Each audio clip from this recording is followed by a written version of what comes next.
ध्यान रखना इस बात के पास,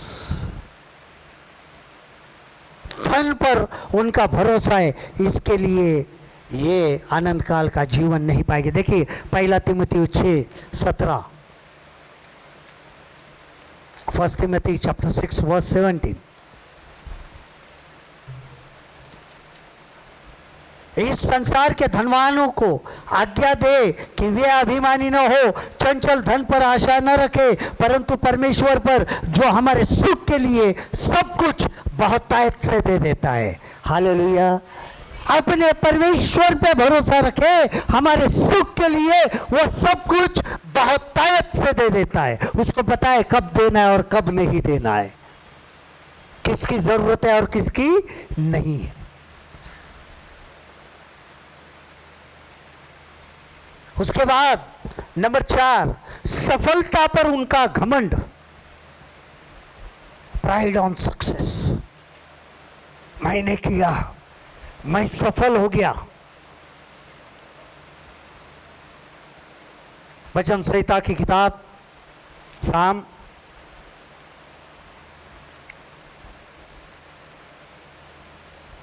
73, भजन संहिता 73 और उसके 3 से 9 पद अगर हम देखते, क्योंकि जब मैं दुष्टों का कुशल देखता था तब उन घमंडियों के विषय डाह करता था, क्योंकि उनकी मृत्यु में वेदनाएं नहीं होती परंतु उनका बल अटूट रहता है। उनको दूसरे मनुष्य के समान कष्ट नहीं होता और अन्य मनुष्यों के समान उन पर विपत्ति नहीं पड़ती। इस कारण अहंकार उनके गले का हार बना है, उनका ओढ़ना उपद्रव है, उनकी आंखें चर्बी से झलकती हैं, उनके मन की भावनाएं उमड़ती है, वे ठट्टा मारते हैं और दुष्टता से अंधेर की बात बोलते, वे डिंग मारते हैं, वे मानो स्वर्ग में बैठे हुए बोलते हैं और वे पृथ्वी में बोलते फिरते हैं। हमारा धन, हम ये किया, हम सफल हो गए, हमने ये किया, खत्म।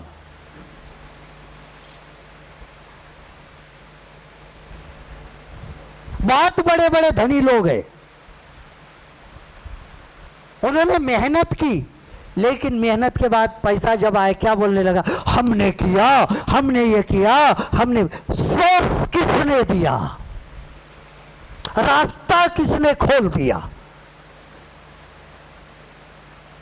मेहनत तो भिखारी भी करता है, लेकिन कायम भिखारी रहता है।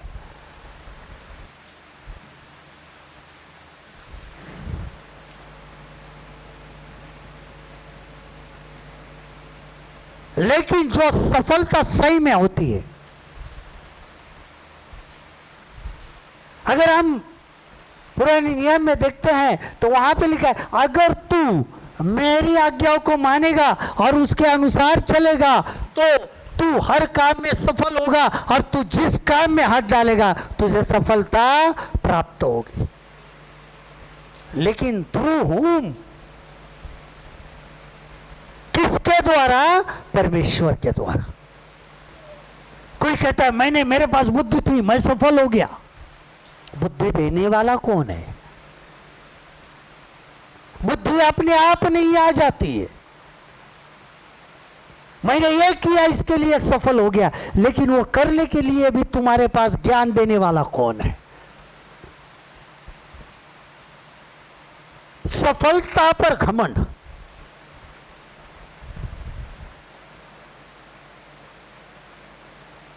सफलता पर घमंड मत करो। नीति वचन 28:11 क्या कहता है? प्रोवर्ब्स 28:11, अमसाल 28 बाब का 11 पद।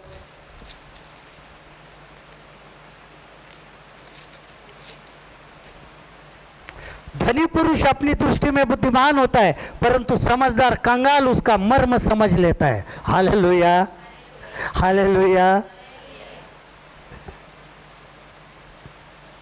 धनवान, धनी पुरुष अपनी दृष्टि में बुद्धिमान होता है, देख मैंने ये किया, मैंने फिर इसको पैसा ऐसा बचा लिया, मैंने इनकम टैक्स चुरा लिया, मैंने ये कर लिया, मैंने वो कर लिया, मैंने लोगों को कैसे फंसाया, मैंने ब्याज पे कैसे पैसे दिए, मैंने दुकान के अंदर कैसे पैसा बढ़ा बढ़ा कर चीज़ों को बेचा और धन मेरे बुद्धि से कमाया। लेकिन नीचे क्या रहता है, परंतु समझदार कंगाल उसका मर्म समझ लेता है। क्योंकि कंगाल जो होता है वो समझदार होता है। समझदारी ये होती है, फिर वो कंगाल उसको देखता है, पैसा तो कमा लिया, कितना पैसा है, लेकिन ऐसी बीमारी लग गई, कैंसर, अब कौन से पैसे से ठीक होगा? कौन सा पैसा इसको ठीक करेगा? कौन सा भी नहीं। कैसे ठीक होगा ये बीमारी? दवाई ले सकते हो, दवाई खरीद सकते हो, ऑपरेशन कर सकते हो, लेकिन अपने आप को चंगे नहीं कर सकते, याद रखना। समझदार हो जाता है कंगाल, बाबा पैसा आ गया तो ये हो जाएगा, उससे अच्छा नहीं है वो, धन्यवाद प्रभु को। आप देखो ये सारी बड़ी बड़ी बीमारियां जो है वो पैसे वाले को ही होती है। प्रभु को पता है ये पैसा तूने कमाया, तू बहुत समझदार है ना, पैसा निकालना भी मैं जानता हूं, कैसे निकालना है मैं जानता हूं। और यही होता है कि ये सफलता पर अपना क्या करते, घमंड करते। देखिए पहला तीमुथियुस 6:4-19 वचन है, झूठी शिक्षा और धन का लोभ। और यहाँ पर बहुत सारी, तो वह अभिमानी हो गया और कुछ नहीं जानता, वरन उसे विवाद और शब्दों पर तर्क करने का रोग है, जिससे डाह और झगड़े और निंदा की बातें और बुरे बुरे संदेह होते हैं। पढ़ लेना 4 से 19 वचन।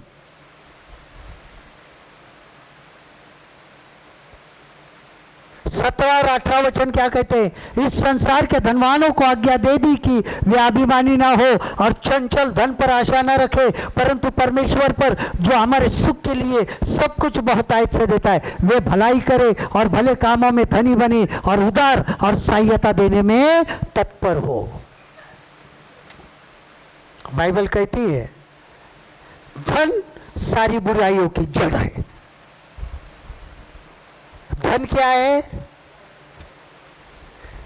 9 वचन, पर जो धनी होना चाहता है वह ऐसी परीक्षा में और फंदे और बहुत सी व्यर्थ और हानिकारक लालसाओं में फंसते, जो मनुष्य को बिगाड़ देती है और विनाश के समुद्र में डुबा देती है। क्योंकि रुपए का लोभ सब प्रकार की बुराइयों की जड़ है, जिसे प्राप्त करने का प्रयत्न करते हुए बहुतों ने विनाश से भटककर अपने आप को, विश्वास से भटककर अपने आप को नाना प्रकार के दुखों से छलनी बना लिया है।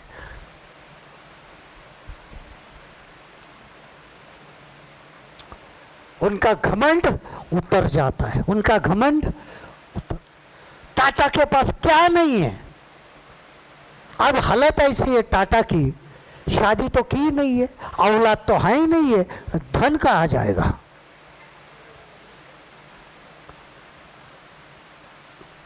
इतना बड़ा एम्पायर है, औलाद, शादी ही नहीं की।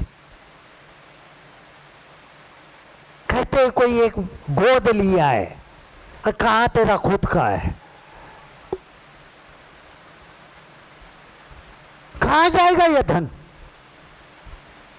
इतने बड़े बड़ी होटल मैनेजमेंट, कहाँ? बेऔलाद है वो, गरीबों को देता है, लेकिन परमेश्वर ने कहीं ना कहीं कमी रखी है। आनंद काल का जीवन नहीं, क्योंकि परमेश्वर के पास जाते नहीं है, भरोसा अपने धन पे है। उसके बाद उनका पापमय सुख विलास, पापमय सुख विलास। देखिए यिर्मयाह की पुस्तक, इसका 5 अध्याय, यिर्मयाह चैप्टर 5 वर्स 7 to 9। यिर्मयाह की किताब 5 अध्याय 7 से 9 पद। मैं कैसे तेरा पाप क्षमा करूं? तेरे लड़कों ने मुझको छोड़कर उनकी शपथ खाई है जो परमेश्वर नहीं है। जब मैंने उनका पेट भर दिया तब उन्होंने वे विचार किया और वेश्याओं के घरों में भीड़ की भीड़ जाते थे। वे खिलाए पिलाए बेलगाम घोड़ों के समान हो गए। वे अपने अपने पड़ोसी स्त्री पर हिनाने लगे। धन आ गया, पैसा आ गया, और क्या करने लगे? वेश्याओं के पास जाने लगे, वेश्यावृत्ति करने लगे।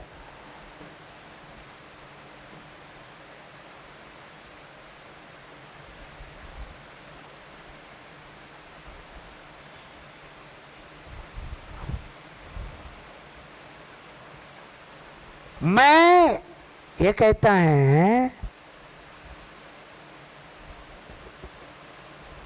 मैं कैसे तेरा पाप क्षमा करूं? क्या मैं ऐसे कामों का उन्हें दंड न दूं? यहोवा की यह वाणी है, क्या मैं ऐसी जाति से अपना बदला न लूं? कहां उड़ाते हैं पैसा? बाहर भोग विलास में, पापमय सुख विलास, खाना पीना, शराब पीना।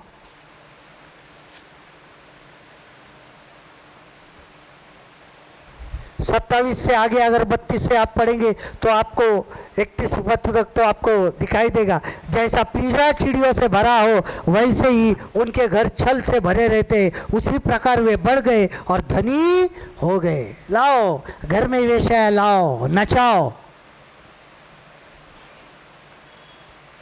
बड़े बड़े वर्ल्ड में जो पॉप स्टार है उनको पैसा देकर घर में बुलाने का, जो नंगा नाचती है, पैसा है ना।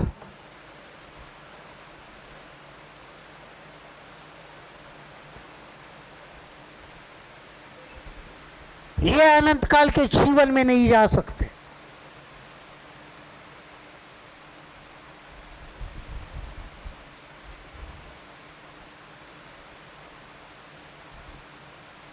हम देखते हैं कि बड़े बड़े जो लोग हैं, करोड़पति है, वो पैसा है तो बॉलीवुड में नाचने गाने वाले जो हैं, जो हीरो हीरोइन, उनको बुलाते हैं पैसा देकर अपनी शादियों में नाचने के लिए। ये वचन है यहां पर लिखा हुआ, ये वो वचन है 27 का, 27 वचन 5 का। जैसा पिंजरा चिड़ियों से भरा वैसे ही उनके घर छल से भरे रहते, और इसी प्रकार वे बढ़ गए और धनी हो गए। वे मोटे और चिकने हो गए हैं, बुरे कामों में वे सीमा को पार कर गए हैं। वे न्याय, विशेष करके अनाथों का न्याय नहीं चुकाते, इससे उनका काम सफल नहीं होता। वे कंगालों का हक भी नहीं देते। वही है, वही चल रहा है। 2500 साल पहले की हुई भविष्यवाणी है।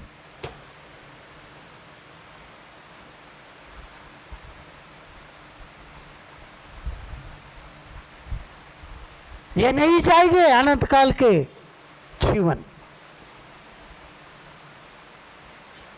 क्या करते हो पहले ही लिख के रखा है, तब भी थे, आज भी वैसे ही लोग हैं।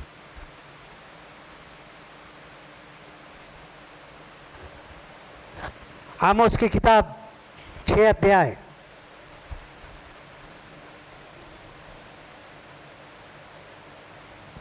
आमोस चैप्टर 6 वर्स 1 to 6, 1 से 6 वचन।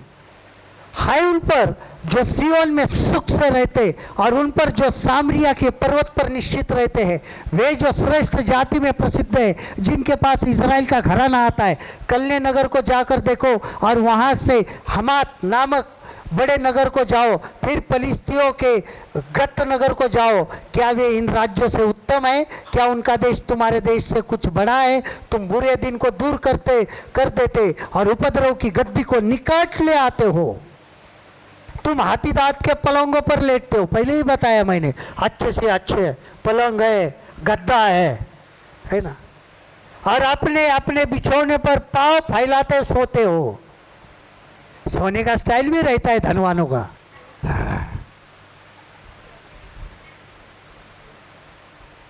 हाँ, सो गया है मैं।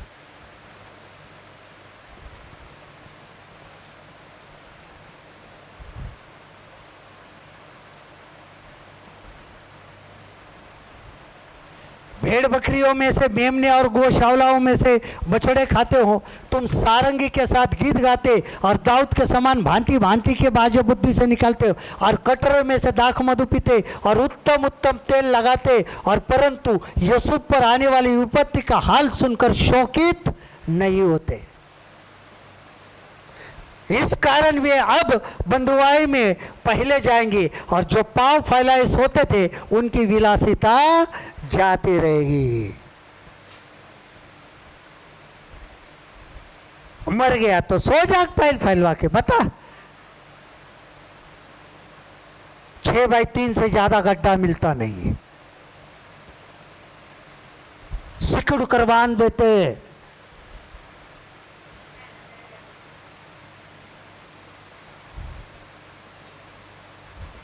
डाल देते गड्ढे में। पैर फैला के सोता था ना, मुझ पर अब सो जा।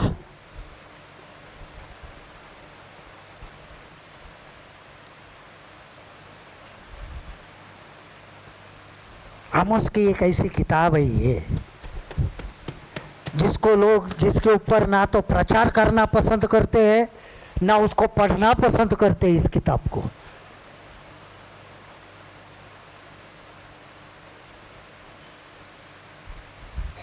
क्योंकि इसी किताब में कहा है, अगर तू परमेश्वर को शरण जाएगा तो बचेगा, नहीं तो खत्म।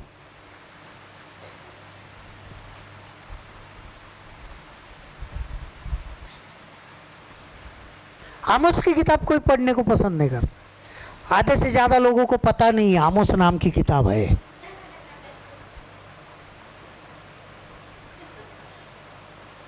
सच बोल रहा हूं मैं, बहुत जगह पे कभी कभी ढूंढते किधर है आमोस की किताब। प्रभु को धन्यवाद हो, धन है लेकिन ये नहीं है। आमोस की किताब का पता नहीं है, मुश्किल है। आमोस की किताब को समझ गए ना, पता चलेगा क्या है असलियत। होशे का किताब कोई नहीं सुनाता है, वहां पे तो परमेश्वर ने हमारी इज्जत को ही उतार दिया है कि हम क्या है। वहां पे जो शब्द आया वो कभी सुनेंगे ना लोग। मराठी में अच्छा लगता है सुनने को, हिंदी में अच्छा नहीं लगता है।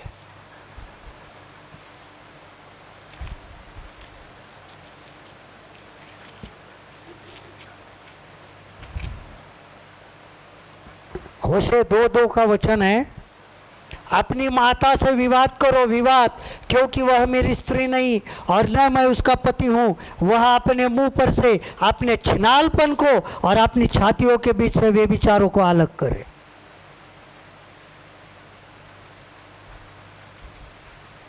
कठिन लगता है, नहीं पढ़ेंगे ना हम। ऐसे पढ़ने की आदत नहीं है, सुनने की आदत नहीं है वचन। धनवानों को सिर्फ सुनने, God loves you, God bless you, यही सुनने की आदत लगी है। प्रभु आपको ये देगा, प्रभु वो देगा, हाँ हालेलुया, तू मरेगा है। आमोस कहता है तू परमेश्वर के साथ पास नहीं आया तो तू जरूर मरेगा। ये कब सुनेगा, ये कब सुनेगा बाबा? सुख विलास में।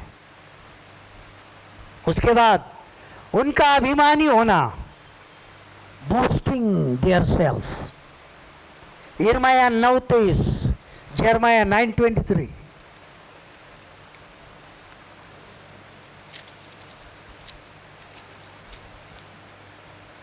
यहोवा यह कहता है, बुद्धिमान अपने बुद्धि पर घमंड न करे, न वीर अपनी वीरता पर, न धनी अपने धन पर घमंड करे, परंतु जो घमंड करे वह इस बात पर घमंड करे कि वह मुझे जानता और समझता है कि मैं ही वह यहोवा हूँ, जो पृथ्वी पर करुणा, न्याय और धर्म के काम करता हूँ, क्योंकि मैं इन्हीं बातों से प्रसन्न रहता हूँ। अभिमानी, अभिमान,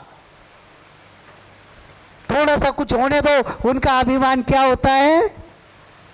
हर्ट होता है। अभिमान को दुख होता है, ईगो हर्ट होता है उनका।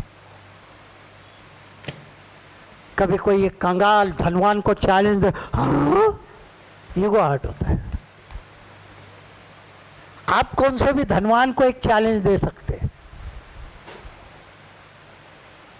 उसको कहना जो मेरे पास है वो तेरे पास जिंदगी में तेरे पैसे से आ नहीं सकता है। अगर हिम्मत है तो पैसे से खरीद करके बता, जो मुझे मुफ्त में मिला है, जो मेरे पास है वो तू जिंदगी में पूरा पैसा देने के बावजूद भी उसको खरीद नहीं सकता है। इसके लिए उस धनवान को कहा, अगर पूरा होना चाहता है तो गरीबों में बांट दे। परमेश्वर का राज्य उस मोती के समान है। जो एक धनवान था, उसने धन को पूरा बेच दिया और क्या किया? उस मोती को खरीद लिया। स्वर्ग का राज्य खरीदा नहीं जाता है। जो अपना धन है, अपना सब कुछ दुनिया में न्यौछावर कर देने से मिलता है। हमें अपने आप को कंगाल होना पड़ता है, और जब तक तुम जो तुम्हारा कमाया हुआ है उससे कंगाल नहीं होते हो, अनंत जीवन आपको प्राप्त नहीं हो सकता। क्योंकि आप कहेंगे मुझ में क्या कमी थी, मेरे पास बुद्धि है, मेरे पास सब कुछ है, मेरे पास पैसा था, मैं अच्छा था। उसने कहा मैं पापियों को बुलाने के लिए आया हूं। लेकिन यही धनवान पापी अगर अपने धन को छोड़ देता है, बाइबल कहती है धन जमा करने का काम परमेश्वर ने पापियों को दिया है। अच्छी बात है नहीं? अब उनको पापी कहोगे तो गुस्सा आएगा। बाबा रे तू धन जमा करके रखता है, पूरा धन में ही घुसा रहता है, यही तो पाप है।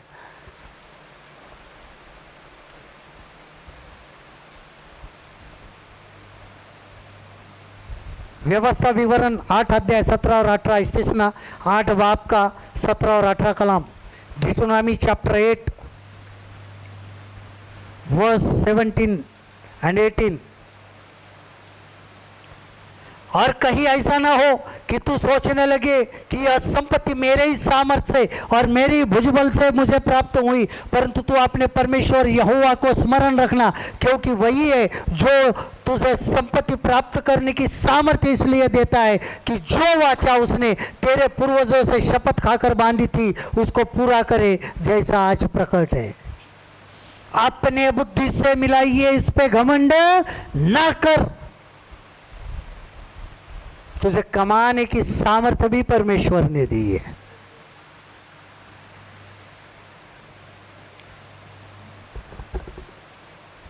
उसके बाद नंबर 7, बेसहारों के साथ बांटने को अनिच्छुक होना।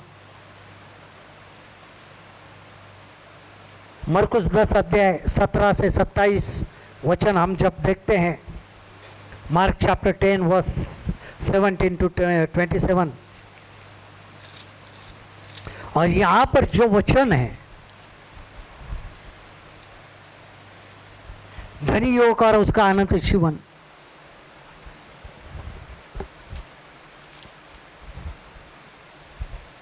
इक्कीस वचन, यीशु ने उस पर दृष्टि करके उससे प्रेम किया और कहा, उससे कहा तुझ में एक बात की घटी है, जो कुछ तेरा है उसे बेचकर कंगालों को दे और तुझे स्वर्ग में धन मिलेगा, और आकर मेरे पीछे हो ले।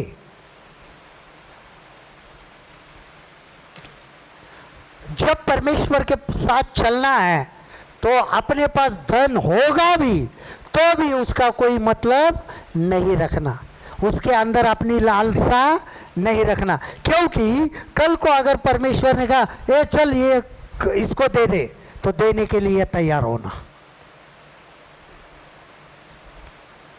लेने के लिए नहीं। प्रभु के पास जो भी आते सिर्फ इनकमिंग के लिए आते।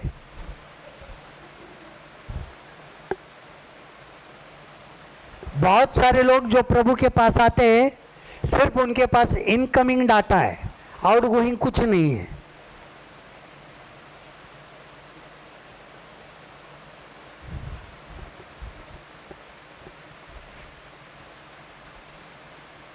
जब तक मैं मेरा कुछ छोड़ता नहीं हूं, प्रभु की ओर से कुछ आता नहीं है। याद रखना इस बात को।